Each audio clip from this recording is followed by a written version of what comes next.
talked about accessibility by both time and location, the ability of people to get to the places when they're open and where they are located. A lack of basic information and how people can get that information, and I think we're the ones that have to be somewhat of the educators of those people and where they can find that. The libraries, they don't have to have a computer or any internet access at home. There are places they can get the information they need. Places where they can store food in their homes, prepare food, an ability to learn how to cook food, cook healthy food instead of buying the boxed items that many of us are well aware of that they're used to eating. Talk about the acceptance of information and education. It's one thing that, we can provide them information and education, but will they accept it? Or do they just sit there and let it, go right over their heads? They really don't care because they're stuck into their routine and they don't want to change that routine. So that's a big piece. We also mentioned getting the right person in the family to be able to kind of pull it together. If the kids and people within the household are used to getting their own way, and we don't know anybody like that, be able to eat what they want to eat and so forth, at some point, in order for this to happen, somebody has to create the healthy opportunities for the rest of the family to eat. And we talked about the healthcare end of it as well. People that follow diets that, especially we talked about some of our refugees who come into the country and the foods that they've been used to eating, and all of a sudden they find that they've got some health issues, and it's because of their diet and where they've come from. So these are the kind of things we talked about, and so much is access and acceptance of information. Okay. Good afternoon. Much of what we discussed at our table was similar to the table that came before us. We felt that it was more important to talk about the education, though. The education we felt was critical, making sure people understood why we were trying to make the changes in the food, why we're trying to make healthier decisions, the outcomes that would come from making those choices. We also discussed transportation and accessibility, hours of operation, geography, where food pantries are, where stores are, all the things that factor into how someone can access food. And we also talked about the cultural sensitivity, making sure that we're understanding the changing environment, the cultural needs of our community are changing, and we need to have accessibility to those different food groups that we haven't had in the community before, that we really should concentrate now on bringing into our community. So we talked about the potential of how our frame of reference is stigmatized and kind of colors how we see the complex debacle around healthy eating and healthy foods. And certainly it is complex, the socioeconomic determinants. But our Geisinger friend, who actually had to run out, who was very helpful apparently in the Shamokin network, said that it costs $40 per week for a family of 4 to eat healthy. So is it really a cost issue or an access issue or a lack of understanding? We see a lot of variability in understanding what are healthy foods, what are the community resources available, are they long-range strategies and overarching strategies or single small-scale outreach? Lifestyle busyness was a big topic of conversation, the silent epidemic in 50s and 60s, overworking people who are not necessarily eating healthy. But the thing that we really kind of settled on was the gap between what people know and the choices that we make. And the addiction issue, the metabolic drivers issue, and I guess a need for a collective enlightenment and empowerment of the community around this issue, probably needing to be our primary focus. Our group discussed first food deserts, so there are not many places where people can go and procure their food. Also education with respect to food preparation and nutrition, what to do with the food that you get. Also the cost of food, so when there is food available, sometimes it's just out of reach because of cost.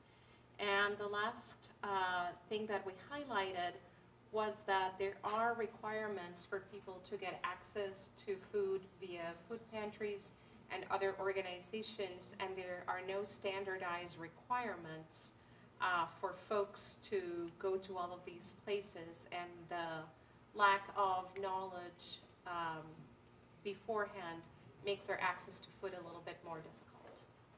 So the three areas that our group came up with were first transportation, hours of operation, and proximity or location of food access points.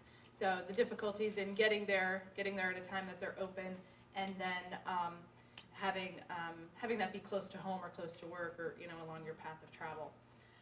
And then the next one was the cost and the availability of healthy food. So the cost at the individual level, so if somebody's shopping for healthy food, the issue of having that food be more expensive, and also the availability and the cost of accessing healthy food if you're a program that's giving away food.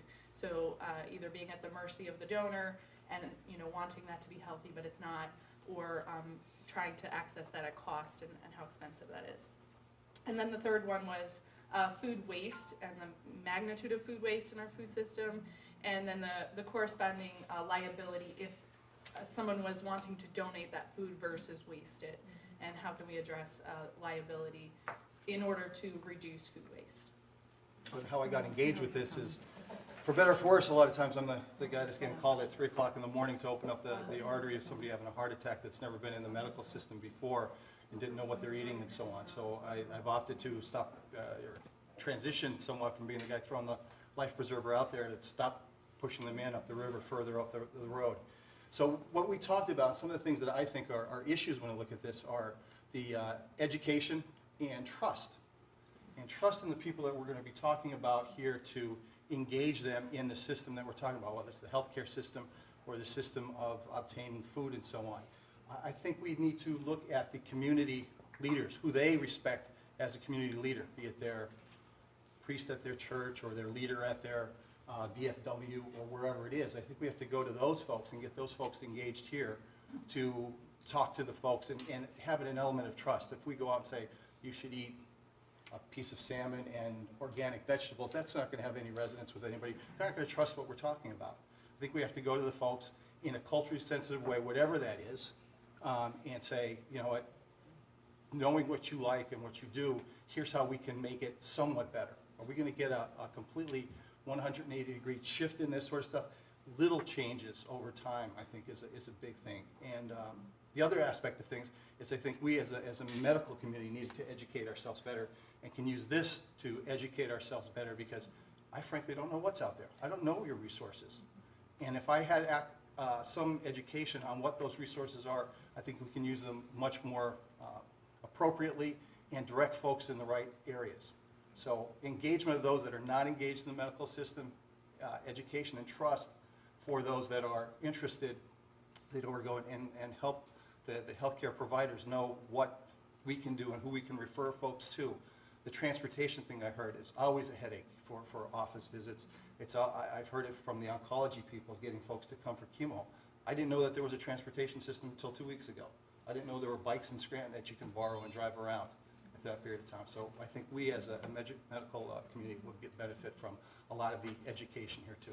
Another, we talked about information and just, is it out there and do the right people have it? Because many times we're in conversation, even at our table, we were talking about the map that was a link to an email that we received, just an invitation here. Some of us saw the map, some of us didn't. Also, we talked about access, not just transportation, but the different age groups. Transportation to the young, many of them don't have it, can't get to the food banks, or then they have their kids with them. And getting on the bus with 4 little kids, diaper bags and everything, now you can't carry the food that you're even getting at the food bank or at the farmer's market. And then the old, sometimes they can get there, but carrying it's an issue, or taking it to their apartment's an issue, or getting someone to carry it for them. So there's all kinds of things when we just talk about transportation, depending on the person that you're looking at. And also, though there's food available, and we had that discussion in the beginning, we have, that map shows all the places where there is food available. It takes time to get there. It takes time to put it all together, because some places are loaded in the carbohydrates and the beans, and other places have the fresh food, and it takes time along with the access. And we talk about healthy, and we have made some great strides. I've talked about Weinberg. What they've done so far is bringing healthy food to the food banks, to the schools, but then just a personal testimony is sometimes the young people bring it home to mom because they really don't know how to prepare it, or don't want to take the time to prepare it. And healthy food, ready prepared, would be wonderful if we could get to that point here in this community. So I think those are the things, was healthy food, information, and access.